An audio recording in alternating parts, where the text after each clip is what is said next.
I strongly believe that knowledge is the great resource of the future. We should always consider the economic aspect in relation with cultural heritage. These issues should never be considered separately. The culture industry in Italy is potentially very important. I firmly believe that there is considerable room for improvement. This sector is like the rest of the country. It may be able to make it, but it's unsure if it will.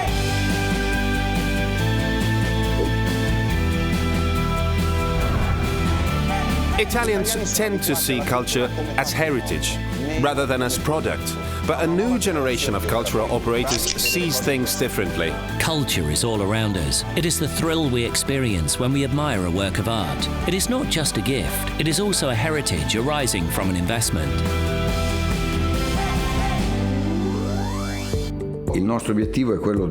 Our goal to promote and to disseminate the extraordinary artistic and cultural heritage of our country, which we believe is our main resource in terms of national identity.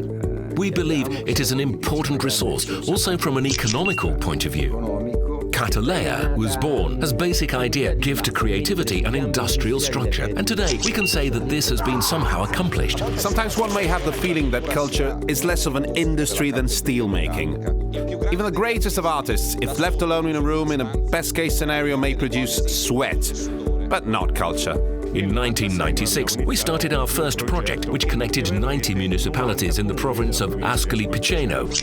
This was followed by a similar project in 1999 with the province of Ancona.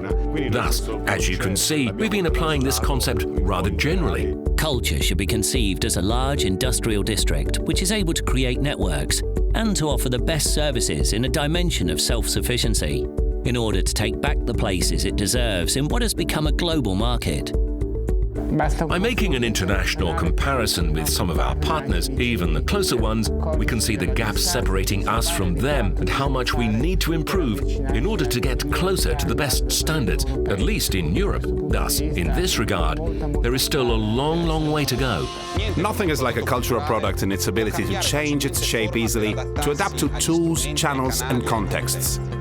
Thinking merely in terms of books, movies and frescoes is simplistic. We started by engaging in important collaborations with the publishing industry. One of them was, for example, Romanzo Criminale, crime novel, a book we learned about while it was still being written. Our intention was to bring a new popular movie to the attention of the Italian public. We thought that this novel was the right inspiration, and the result was that TV series, which was a real breaking point. I believe that in this case, we succeeded very well in activating our mechanism. In our activities, we engaged with over 100 artisan workshops, and we worked with 120 artists, and of course, the figures are constantly growing. Italian people are not very inclined to teamwork.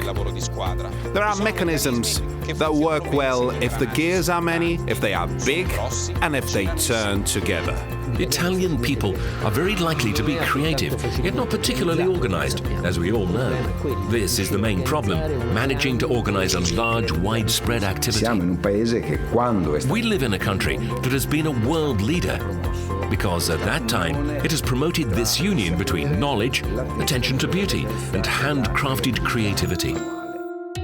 Industrial products on their own, unprocessed and without marketing, do not find their place in the market. The same rule applies to culture. Our country boasts the highest number of UNESCO World Heritage Sites. However, this record does not make Italy the most visited country in the world. In 2013, Italy was the 5th most visited country, with slightly more than half the visitors of France. It is clear that the potential of the Italian culture industry is partially unfulfilled. Today, in Italy, investments in culture are still very, very low. It is absolutely necessary that also at an institutional level, people realize that culture is the fuel for the future. Our bank acts beyond the rhetoric discourse around culture, trying to make things happen. For example, by financing the film and television industry. It is an activity with low capital intensity, meaning that 1 million invested in the audio-visual sector generates more jobs than anything else.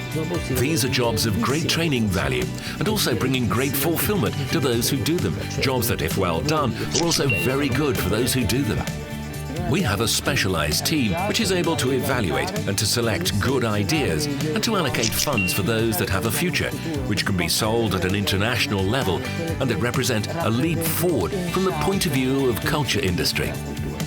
This being said, I believe that each of us, and I'm referring to the culture industry operators, should indeed do this job with great awareness, thinking that if each of us carries a brick together, we can build a great building. With culture, we can make a living, we can do business, and we can do quality business. Therefore, at every table where decisions regarding the promotion of cultural heritage are being taken, there need to be people dealing with cultural economics. So, the greatest public service that anyone can do to their country consists of being a multiplier of the production of culture industry. In a scenario in which culture becomes a country's trademark, promoting it at its best means to generate wealth and to guarantee it to those who come after. Culture industry. Culture industry. Culture industry. Let's repeat it, let's get used to it. It's normal, it's been working for millennia, and it generates income.